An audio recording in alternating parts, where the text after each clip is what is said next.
Let's suppose that you were able every night to dream any dream you wanted to dream. And that you could, for example, have the power within one night to dream 75 years of time, or any length of time you wanted to have. And you would naturally, as you began on this adventure of dreams, you would fulfill all your wishes. You would have every kind of pleasure you could conceive. And after several nights of 75 years of total pleasure each, you would say, well, that was pretty great. But now let's have a surprise. Let's have a dream which isn't under control. Well, something is going to happen to me that I don't know what it's going to be. And you would dig that and come out of that and say, wow, that was a close shave, wasn't it? Hello, ladies and gentlemen. We're going to be at our Binghamton, New York station in just a few minutes. So Binghamton's your final destination. You do want to make sure you gather all your personal belongings. You're going to be able to gather your luggage on the right-hand side of the coach.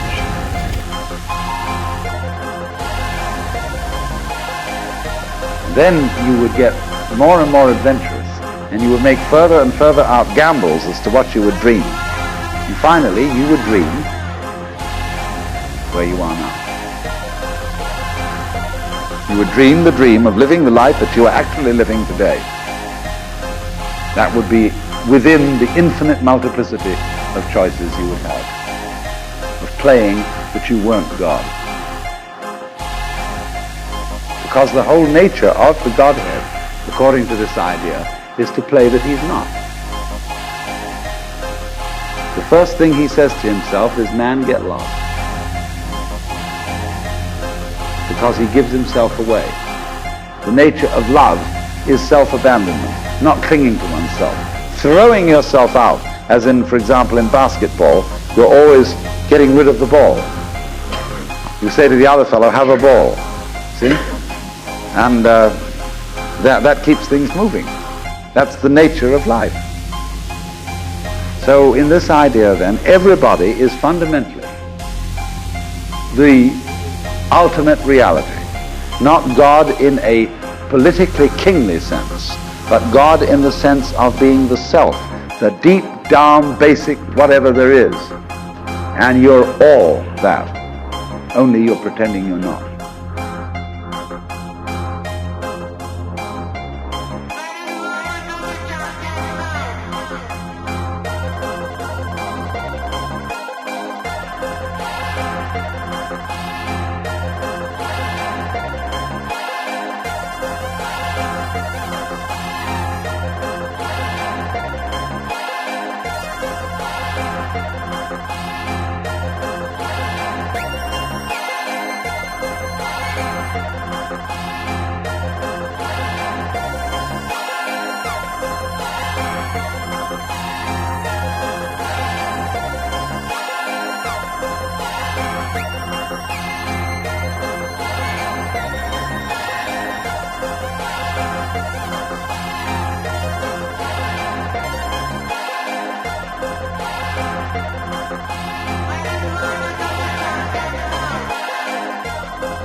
So nirvana means breathe out.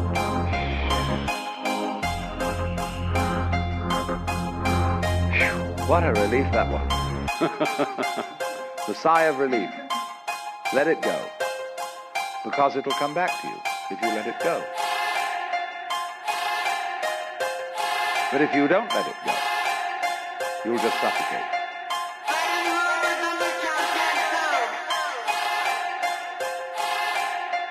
So a person in the state of nirvana is what we might call a blown out person. Like blow your mind. Let go.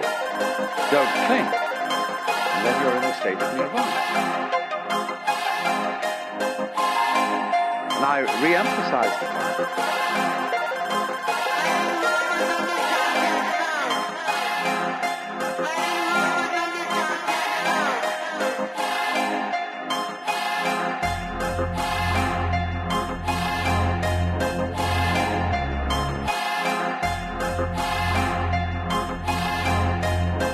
This is not, I'm not preaching, see? I'm not saying this is what you ought to do. I'm simply pointing out a state of affairs that is so. There's no moralism in this whatsoever. It's simply pointing out, like, if you put your hand into the fire, you'll get burned. You can get burned if you want to. It's okay.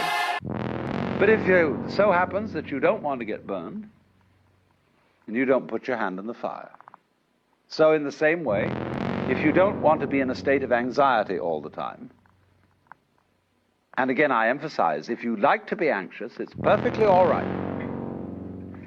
If that's, see, Buddhism never hurries anyone on. They say, you've got all eternity through which to live in various forms. And therefore, you don't have just one life in which you've got to avoid eternal damnation. You can go running around the wheel and the rat race and play that game just as long as you want to, so long as you think it's fun. But if there comes a time when you don't think it's fun, you don't have to do it. So I wouldn't say to anyone who disagrees with me and who says, well, I think we ought to engage the forces of evil in battle and put this world to right, and so on and so forth, and arrange everything in this world so that it's all up. Try it, please. It's perfectly okay. Go on doing that.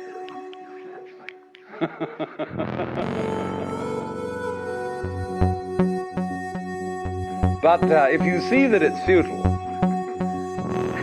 then you can let go. Don't try to cling. Relax. And if you do that, you're in the state of nirvana, and you become a Buddha. And of course it means that you become a rather astonishing person. You may, of course, be subtle about it, and make like you're a very ordinary person, so that you don't get people mixed up.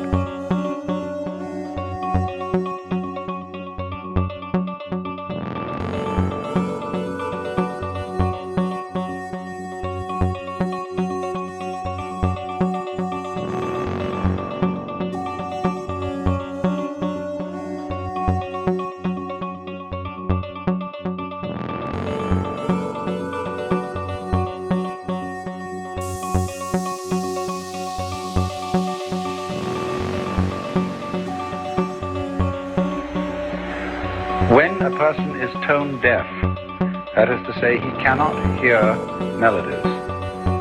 He only hears noise, and he can't understand why other people find music attractive. What is his deficiency? Where is he blind? His blindness is that he cannot hear relationships, or rather, in musical language, he doesn't hear intervals. If you are musically sensitive, what you hear in a melody is not a string of notes. You hear the steps between them. You recognize the major scale of C as ascending. Why do we think of that as up? What does it mean that one sound is higher than another? That's nonsense to a person who's tone deaf. There are just different sounds.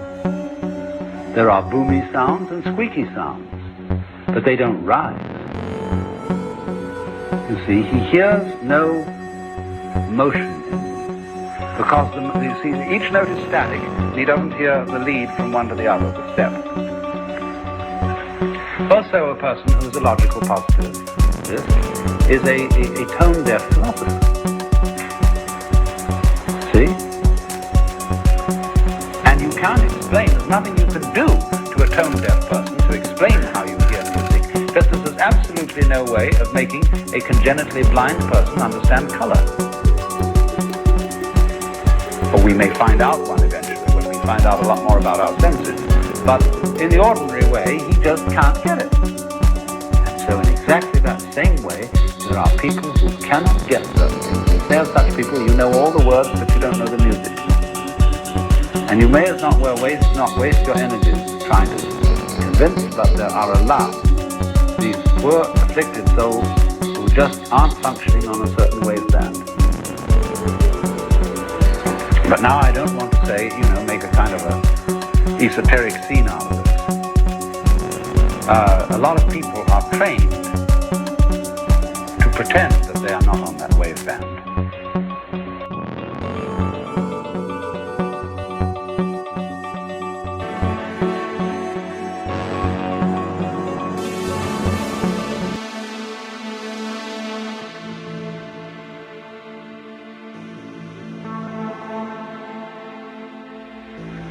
So, because we seem to be disconnected and entirely sealed within our skin, that is a very deceptive thing, because the skin is not really the boundary of man.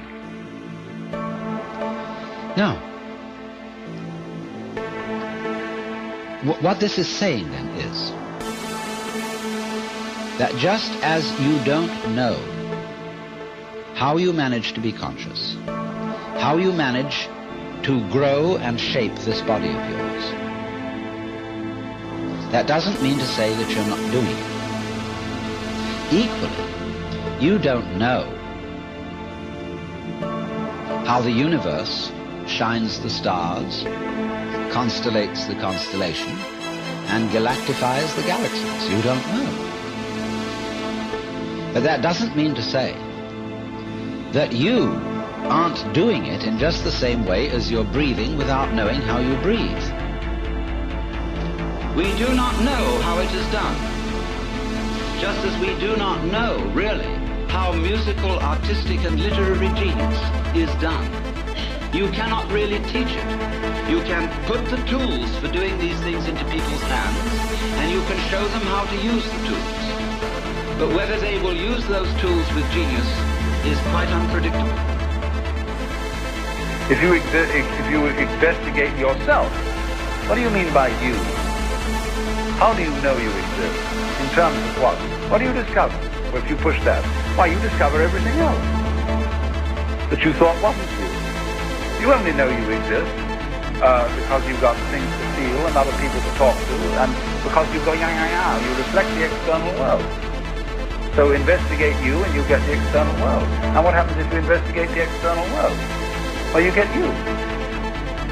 You begin to see things in the depth that at first sight seem utterly remote. How could they have anything to do with us? They are so far off and so unlike.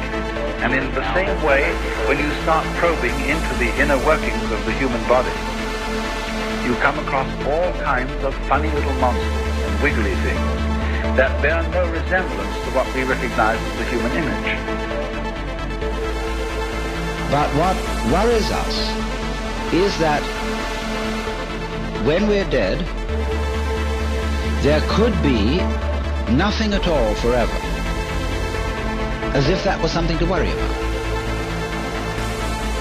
Before you were born, there was this same nothing at all forever, and yet you happened. And if you happen once, you can happen again. So, I reason that if I go back when I'm dead to the state where I was before I was born, couldn't I happen again? You know, what has happened once can very well happen again. If it happened once, it's extraordinary. And it's not really very much more extraordinary if it happened all over again.